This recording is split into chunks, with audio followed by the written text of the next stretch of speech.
कभी सोचा है कि क्या सिर्फ एक दिन, महज 24 घंटे, किसी भी देश की पूरी कहानी कह सकते हैं? आज तारीख है 13 अप्रैल 2026 और हम बिल्कुल यही देखने वाले हैं कि कैसे एक ही दिन की खबरें हमें एक पूरे देश की धड़कन सुना सकती हैं।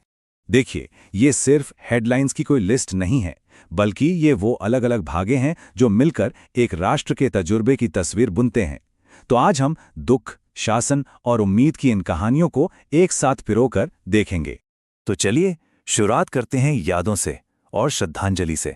आज का दिन कुछ ऐसा रहा जब देश ने एक तरफ अपनी कला की एक बहुत बड़ी हस्ती को खोया, तो वहीं दूसरी तरफ अपने इतिहास के एक गहरे जख्म को भी याद किया।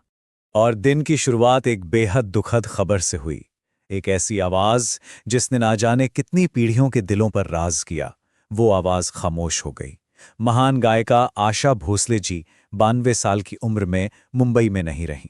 सच कहें तो ये सिर्फ एक कलाकार का जाना नहीं है, ये भारतीय संगीत के एक पूरे सुनहरे दौर का अंत है। और देखिए, ठीक इसी दिन देश ने इतिहास के एक और पन्ने को पलटा। एक ऐसा पन्ना जो बहुत दर्दनाक है। जलियांवाला बाग नरसंहार को आज पूरे 107 साल हो गए। इस मौके पर प्रधानमंत्री से लेकर देश के कई बड़े नेताओं ने उन शहीदों को याद किया और अपनी श्रद्धांजलि दी। अब जरा इन दोनों घटनाओं को एक साथ रखकर देखिए। एक तरफ कला के एक युग का अंत और दूसरी तरफ इतिहास के घावों की याद। ये दिखाता है कि एक देश एक ही दिन में कितने अलग अलग भावों से गुजरता है। दुख भी है और अपने शहीदों पर गर्व भी। तो ये तो हुई अतीत की बात, लेकिन जब देश पीछे मुड़कर देख रहा था, ठीक उसी वक्त देश को चलाने वाले लोग भविष्य की नींव रख रहे थे।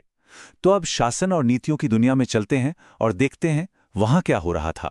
तो दिल्ली के विज्ञान भवन में एक बड़ा कार्यक्रम हुआ, नारी शक्ति वंदन सम्मेलन। प्रधानमंत्री नरेंद्र मोदी भी वहां मौजूद थे और इस कार्यक्रम का पूरा फोकस किस पर था? महिला आरक्षण और महिला सशक्तिकरण पर। अच्छा, अब अगली खबर पर बढ़ने से पहले एक छोटी सी बात समझ लेते हैं। हम सबने UIDAI का नाम तो सुना ही होगा। ये वही सरकारी संस्था है जो हमारे आधार कार्ड का पूरा सिस्टम देखती है। तो इसी UIDAI ने एक बहुत अहम फैसला लिया।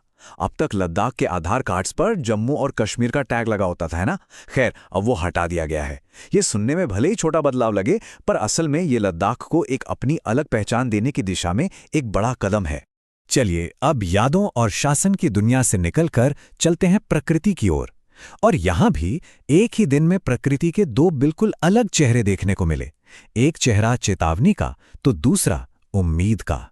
तो पहले बात चेतावनी की। मौसम विभाग यानी IMD ने एक अलर्ट जारी किया, और ये कोई छोटा मोटा अलर्ट नहीं था।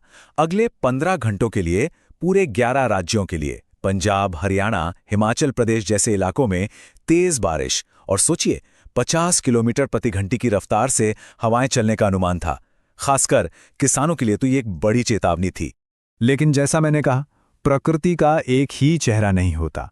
जहां एक तरफ तूफान का खतरा मंडरा रहा था, ठीक वहीं दूसरी तरफ एक नई जिंदगी की शुरुआत हो रही थी। और ये उम्मीद की खबर कहां से आई? मध्य प्रदेश के कूनो नेशनल पार्क से। जी हां, वहां से एक बहुत अच्छी खबर आई कि चीता गामिनी ने नए शावकों को जन्म दिया है। अब ये भारत के चीता प्रोजेक्ट के लिए कितनी बड़ी बात है, इसका अंदाजा हम लगा सकते हैं।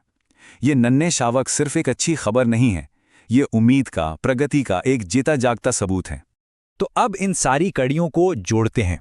एक तरफ आशा जी का जाना, जलियांवाला बाग की यादें, दूसरी तरफ सरकार के फैसले और फिर मौसम की चेतावनी और चीता के शावक।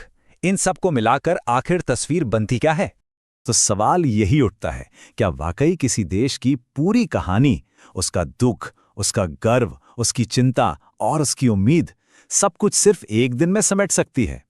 ये एक ऐसा सवाल है जो शायद हमें रोज की खबरों को एक